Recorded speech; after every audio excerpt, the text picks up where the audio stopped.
Welcome back to the channel, everybody. Thank you so much for joining me and allowing me to continue to be your daily advocate. If you're new here or you're not subscribed for any reason, please do me a huge favor and hit the subscribe button. Thank you to all of you who have been watching and following me for so long. It truly means a lot, and I'm glad that I can be this person. An XRP community member who also is a writer for Forbes, he had some very pointed words for certain individuals within the XRP community. Here's the question. Is XRP benefiting from the Russia-Ukraine war? Well, first of all, no. And second of all, part of what he pointed out, I'm going to show you in just a second here, and I think he hits the nail on the head. He said a lot of stuff that I've been saying too, so I just want to kind of echo that message again. Look, it's just some comments, having to do with the issue of this war and XRP. They come off as if people are excited about the potential for XRP, and it's just a bad look. To be clear, though, I'm not arguing that you shouldn't be aware of how this impacts your personal finances. I'm not saying it. It's not the most important thing. The most important thing, obviously, is the human toll, the pain that all this is causing, the actual death. That's horrendous. So I understand. Of course, that's number one for any reasonable human, right? But it doesn't mean that you can't think about, or that you shouldn't think about how this might impact you and anything that you're investing in. You'd have to be an idiot to not consider that, and to think through it. It's only logical and reasonable to do so.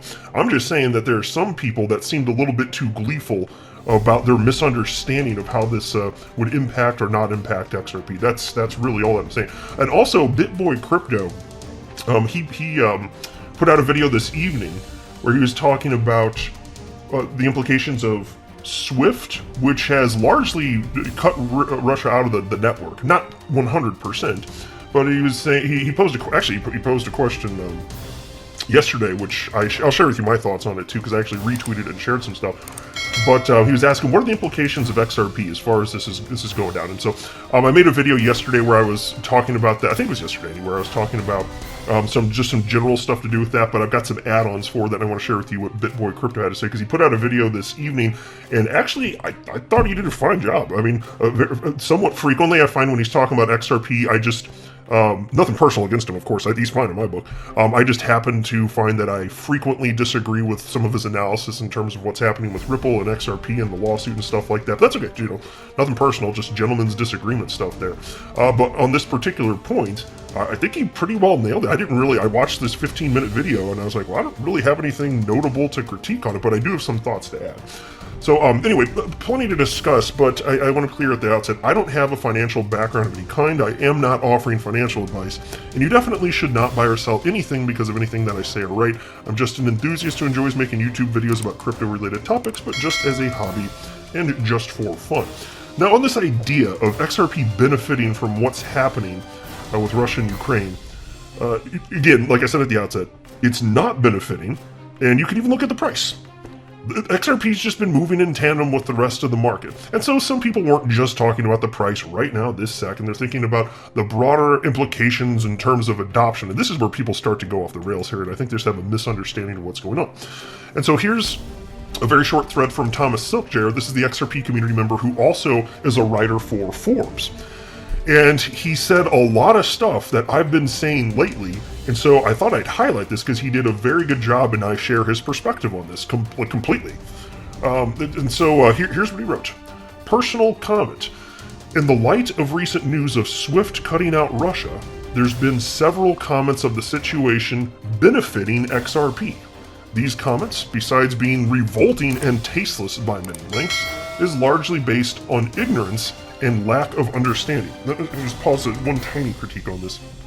As far as SWIFT cutting out Russia, not 100% true. There are a lot of banks that aren't going to be able to participate within the SWIFT network, but I have learned that any bank transaction having to do with payment of Russia's oil supplies by any sort of nation around there, because all sorts of nations are purchasing, even in that region, Russia's oil, that's still going through. So that tells you a lot about what you need to know in terms of how serious people over there are about doing anything to stop this. Like, they have these, in theory, tough sanctions, except for when it comes to the primary export of Russia, because it would harm them too, because these nations are not energy independent. So it is what it is, though. But anyway, so that's just a small critique, but he's nailed it there. So anyway, he continues though. He wrote, "There are shills in the crypto community solely reacting to keywords rather than facts, and in this case are careless about the situation and completely disconnected from reality. Mind who you listen to.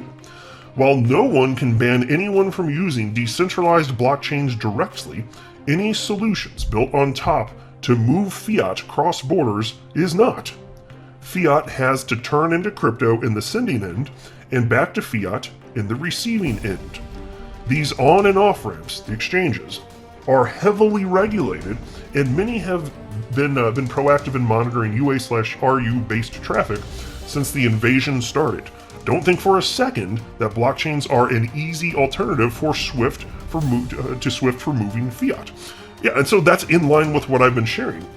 I pointed out a couple times on this channel now, and it's worth repeating. Like these blockchains, like the XRP ledger, they're public, and yes, I understand they're privacy coins, but even then, you can kind of see what splinters off from them. You can track, like the FBI has figured out. I mentioned this the other day.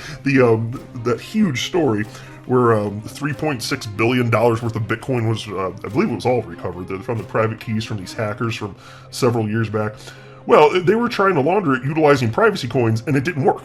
There are ways that you can track the flow of money despite this all anyway.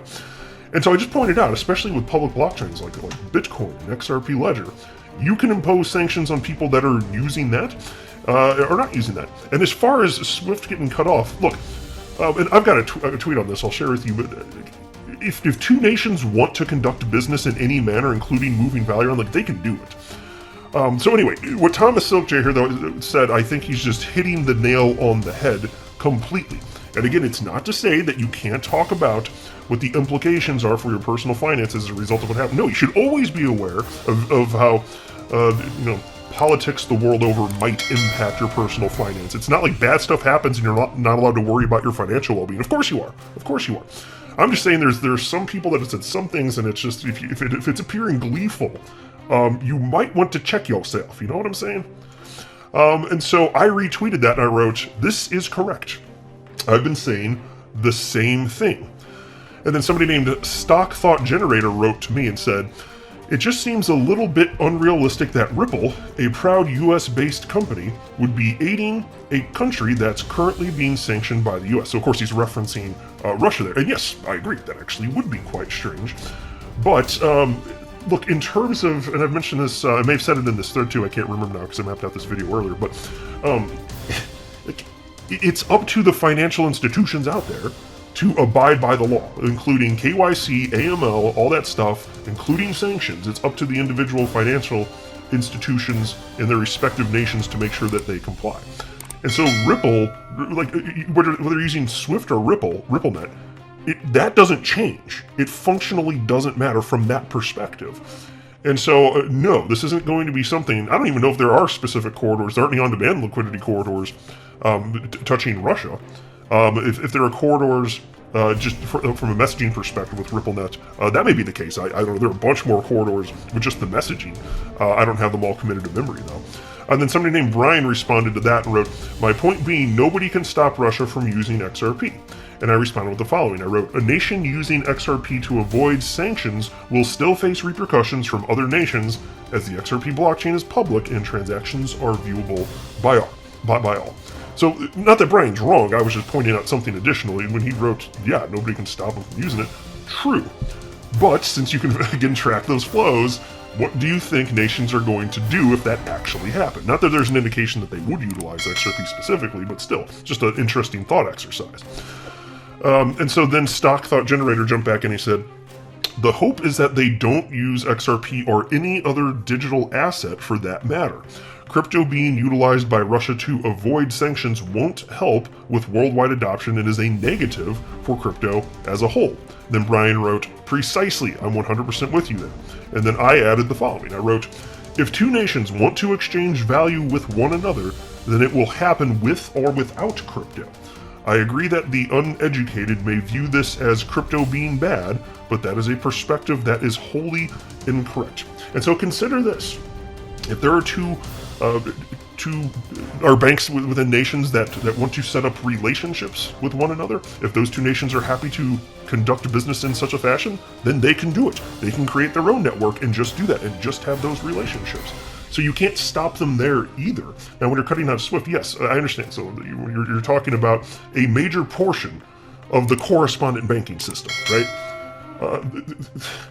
Crazy amount of money flows through each. I understand that, and but I'm just saying, if you want to, if you're Russia, you can build relationships with whoever is willing to have relationships with you, and you can. There's things that you can do still. So whether it's crypto or not crypto, that's still the case regardless. And so I did agree with Stock Thought Generator as far as the optics being bad. I agree with that.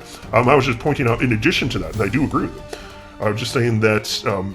It's, like I said, the uneducated may view this as crypto being bad, but this is a perspective that just isn't accurate. It's not crypto being bad, and it's trackable. Think about that. And then Stock Thought Generator wrote, it gives the anti-crypto crowd more ammunition to spout their misinformed rhetoric. But as you said, the perspective is incorrect, and the adoption of digital assets will help more than it could hurt. And he's right there. I agree. That's why I hearted the comment. So I just thought it was an interesting and fun conversation, just like as far as the thought exercise portion of it. Then here's this tweet. This is yesterday from Ben Armstrong, who runs the BitBoy Crypto YouTube channel. I believe they're the second largest crypto YouTube channel on the planet. I think he's got somewhere approaching 1.5 million subscribers at this point, which is rather impressive. And so he tweeted out the following just last night. Russia getting cut off from the SWIFT system. XRP Army. Explain, where does XRP fit into this?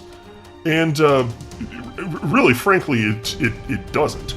And it's not that SWIFT cut off Russia and the entire country. And then you got to think, what do you mean when you say that too? Just consider, you're talking about individual financial institutions within the country. It's not like we're not talking about specifically this, Russia's central bank. We're talking about specific banks that did get cut off. But there are all sorts of financial institutions in every country around the world that interact with each other. So when you say the country, just understand you're actually talking about a bunch of banks and other financial institutions specifically.